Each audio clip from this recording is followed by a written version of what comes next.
La vérité sur l'utilité des formations en ligne. Bonjour, oui. Alors, c'est un titre qui normalement devrait éveiller ta curiosité parce que franchement, il y a plein de personnes qui font des formations en ligne et si tu vois le taux d'échec de mes collègues, et même moi, je me mets dans le lot. Le taux d'échec, pour moi, c'est un échec, c'est que si, par exemple, tu as appris quelque chose, tu as trouvé ça intéressant, mais voilà, tu n'as pas bougé plus que ça. Pour moi, c'est un échec. Je le vis mal, très très mal, parce que pour moi, je t'ai pas aidé. Et je constate un truc, c'est que la plupart des gens, même les plus grands formateurs qui donnent ça, quand on se réunit dans les masterminds, tout ça, on donne des taux d'échec. Pour moi, c'est un taux d'échec. Eux, ils disent que leur taux de remboursement est de 2%. Donc, les gens qui sont vraiment... moi, j'ai les mêmes taux. Donc, on aurait pu dire, tiens, c'est 90% de personnes satisfaites puisqu'ils ne se font pas rembourser. Mais je constate, en regardant ma plateforme, le taux d'assiduité, le taux de réactivité des gens. Il y a plein de personnes qui achètent la formation, qui commencent à la suivre, et puis, au bout de quelques temps, ils lâchent l'affaire. Ou j'entends pas plus parler, ou je te demande un retour pour savoir, ah ouais, est-ce que tu veux des conseils, ça? Ils me disent au bout d'un an, non, mais je suis toujours à la recherche d'un, je sais pas, du bien. Mais je dis, pas possible, c'était le premier module. Et ça me remet vraiment, et je fais une émission sur ça, hein. Ça me remet vachement en question. Je me dis, mais est-ce que j'arrive à donner l'impulsion? Est-ce que... Parce que tout le monde me dit, oui, c'est de la qualité, oui, ta formation sur l'immobilier ou tes formations sont top, mais pourquoi ils bougent pas? Alors, il y a plein de choses. Alors, je peux pas tout faire, là. Mais je me dis, purée, mais voilà. Alors, j'ai même oublié, parce que ça me tient tellement au cœur, j'ai même oublié de te faire ma petite promo si t'es nouveau. Si t'es nouveau, n'hésite pas à t'abonner. On parle d'investissement locatif, on parle d'entrepreneuriat. Je vais pas te faire le speech parce que j'en ai marre aussi. Et lis dans la description mon histoire à propos. Sache que j'étais informaticien il y a longtemps, enfin, il y a 5 ans, 6 ans à Lyon, et maintenant j'ai réussi à vivre de ma passion et de déménager dans ma région d'origine, la Martinique. Mais je continue à donner des formations en ligne, à aider ceux qui veulent réussir, comme moi, à s'extirper du métro boulot dodo, ou améliorer leur qualité de vie en ayant des compléments de revenus complémentaires, excuse-moi.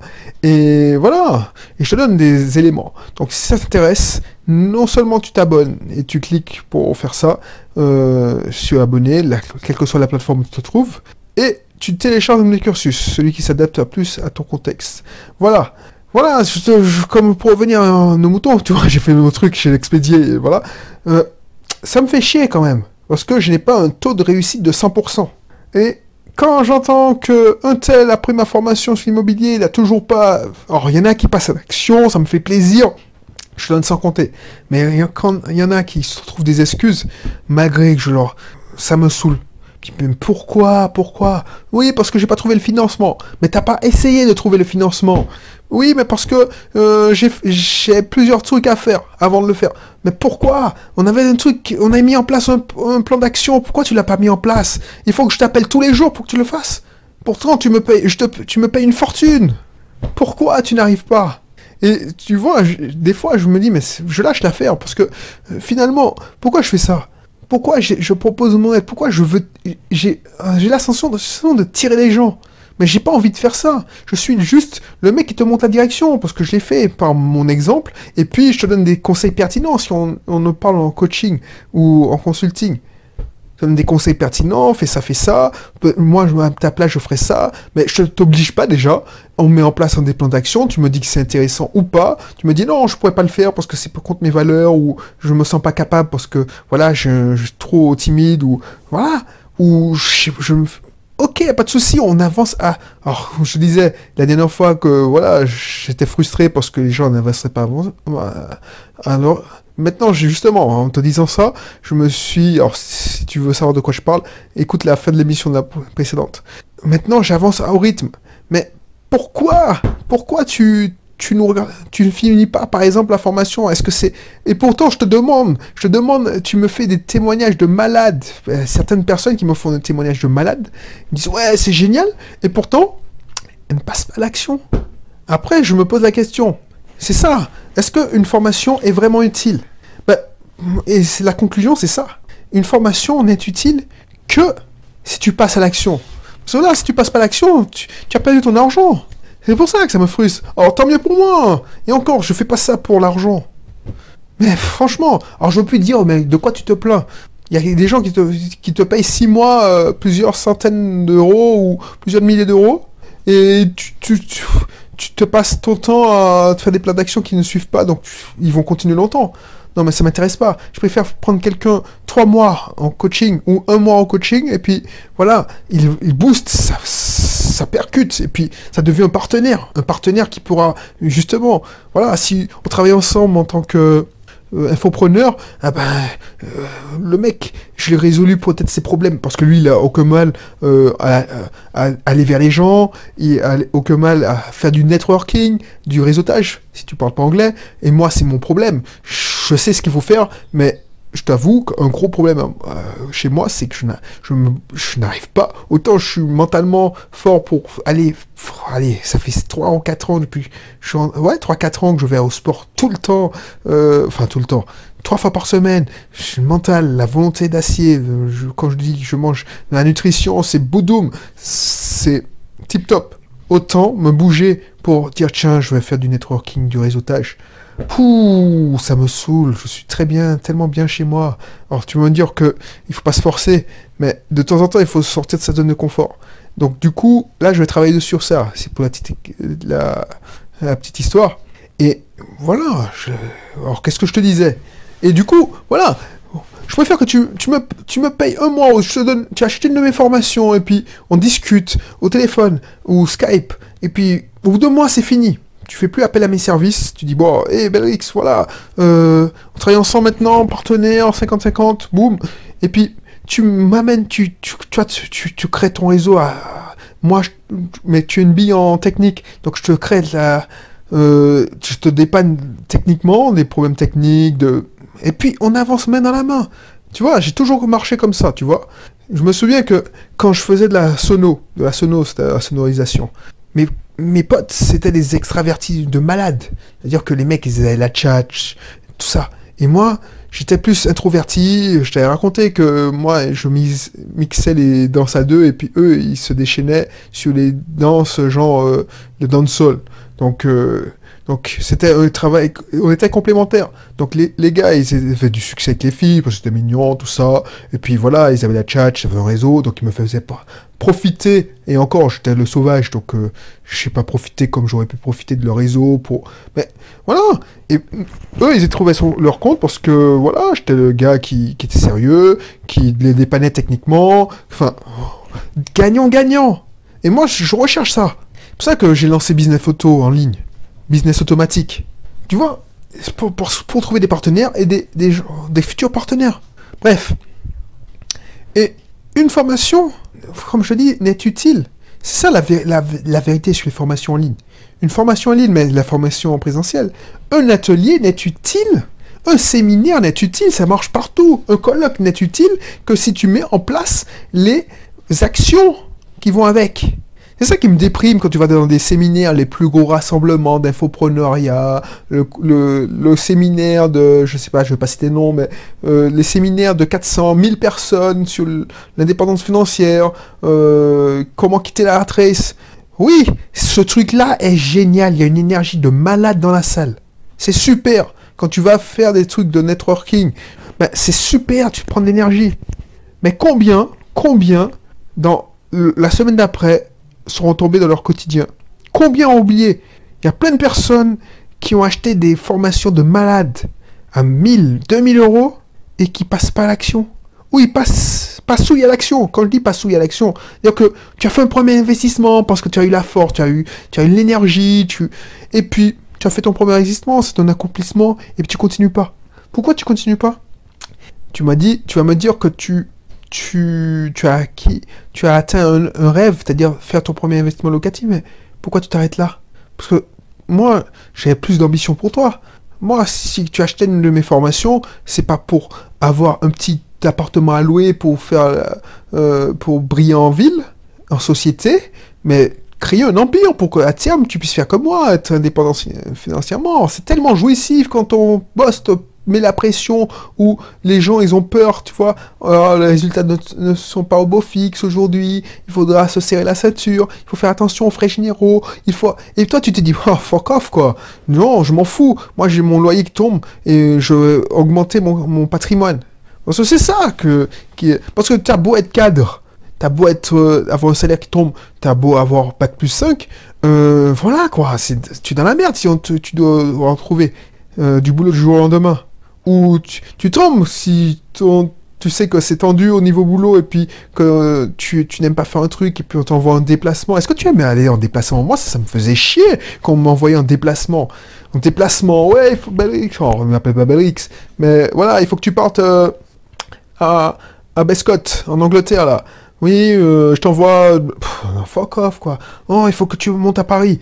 Alors, oui, j'adorais Paris, mais tu vois, qui dit Paris, c'est-à-dire que tu prends le train de 7 heures pour être au rendez-vous. Alors, tu prends le train de 6h30 qui est bondé, rempli d'hommes d'affaires. Moi, je me revois sur Lyon en plein hiver, je remonte Paris. Tu vois, on me dit monter à Paris. Et encore, j'étais bien, parce que quand j'étais directement à Paris, ça me saoulait. Mais voilà, tu prends le train, alors, frais généraux oblige, tu es pas commercial, donc tu voyages pas en première classe, mais encore, moi, je n'aurais pas supporté. Ensuite, pendant les 2 heures, si tu montes avec un collègue, vous discutez, mais vous travaillez, surtout quand j'étais avec mon boss, on travaillait, donc c'est même pas pour dire que tu vas dormir. Et puis, tu fais ta réunion et puis tu descends. Mais voilà. Alors, il y a des gens qui apprécient, c'est casser du quotidien. Mais ça, c'est quand tu le fais une fois par mois, tous les 2 mois. Mais quand ça devient récurrent, t'as un gros projet, le client il demande ta présence et tu le montes Tu sais que t'as ta gamine à amener à l'école, soit qu'il l'amène à l'école et toi tu t'es arrangé avec ton épouse ou tu t'es posé chez l'assistante maternelle parce que tu dois t'organiser, tu dois prendre le train à 6h30 ou 6h. Ça c'est chiant. Mais tu peux pas dire non parce que tu as peur pour ton boulot. Si tu passes une semaine à l'étranger, alors que tu as des enfants, oh oui, c'est super quand tu es gamin.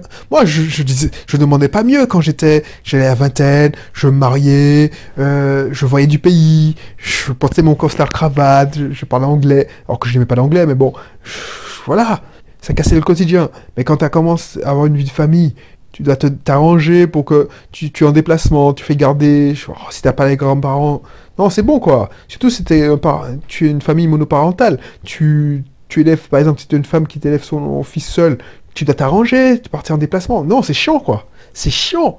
Moi, c'est ça qui me saoulait, hein. Bref, moi, ce que je veux, c'est ça. Une certaine liberté. Si tu veux continuer à travailler, tant mieux. Moi, franchement, je te l'ai toujours dit, alors ça m'aurait saoulé, mais si j'avais le même poste, avec la même latitude, donc ça n'avait pas bougé en latitude, avec les mêmes... où j'arrivais quand je voulais, enfin, sans exagérer, et puis j'avais le salaire qui allait avec, tout en pouvant faire du business, ben, voilà, quoi.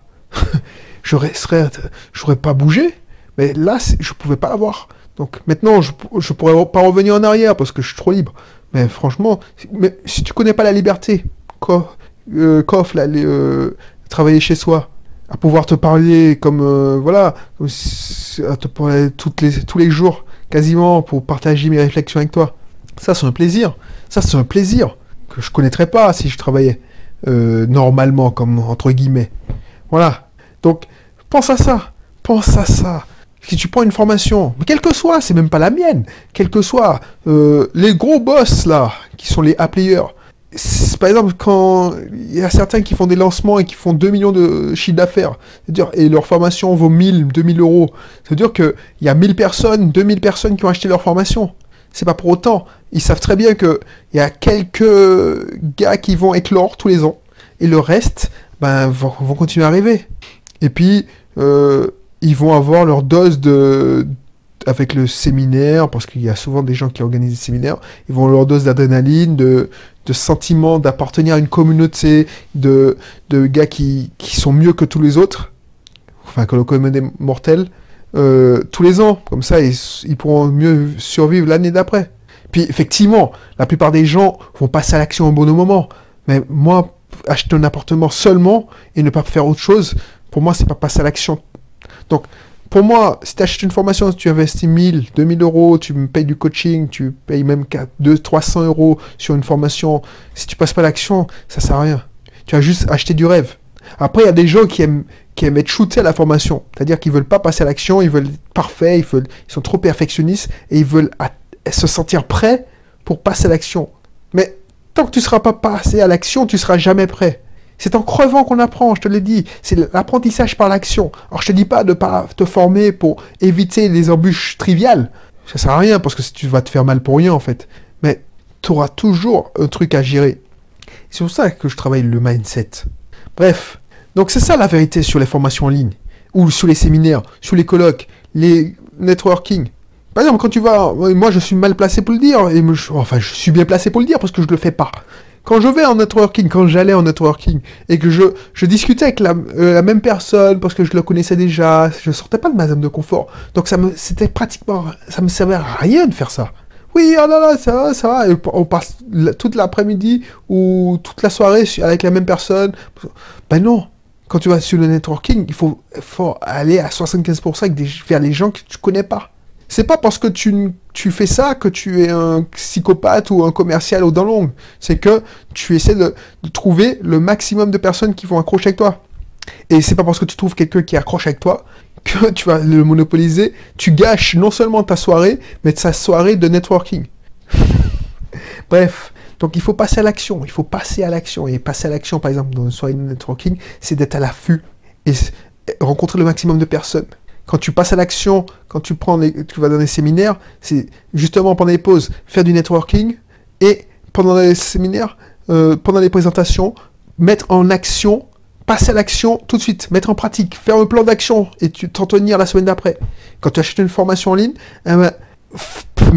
suivre les plans d'action qu'on te propose et passer à l'action. Quand tu fais du coaching, du consulting, déterminer avec ton coach ton plan d'action et passer à l'action. Si tu écoutes mes contenus offerts, par exemple, ça tu m'écoutes, si tu achètes, passez à l'action. Ne fais pas ça pour te distraire, te divertir. Passez à l'action en te disant, effectivement, je vais me bouger le popotin. Par exemple, quand je vais l'acheter, sa formation, et je mettrai un lien, je sais même pas si je mettrai un lien, mais je mettrai un lien sur mes formations de podcast. Je ne mettrai pas un lien sur ma formation Super Imo, mais quand je mettrai un lien sur une formation, je vais regarder son module. Je vais trouver ça peut-être intéressant. Si je trouve ça intéressant, je vais acheter sa formation et surtout, je vais la mettre en pratique parce que ça sert à rien. Donc voilà. Ok, je te laisse parce que je pense que tu as compris le message. N'hésite pas à cliquer sur la formation que je mettrai. Je mettrai, mieux apprendre pour mieux réussir. Et je mettrai aussi une autre formation. Parce que je pense que ça te saoule que je te parle de ça. Mais mieux apprendre pour mieux réussir. Et puis, je mettrai une autre formation. Sache que c'est des formations spéciales podcast. Donc, si tu achètes ce genre de formation, tu as le module, si t'es pas en prévente, si c'est en prévente, c'est moins cher que d'habitude. Et en contrepartie, donc tu attends une semaine pour le temps excuse-moi, je commence à être fatigué, pour recevoir la formation. Et si c'est déjà c'est déjà disponible, en fait, tu auras le module offert.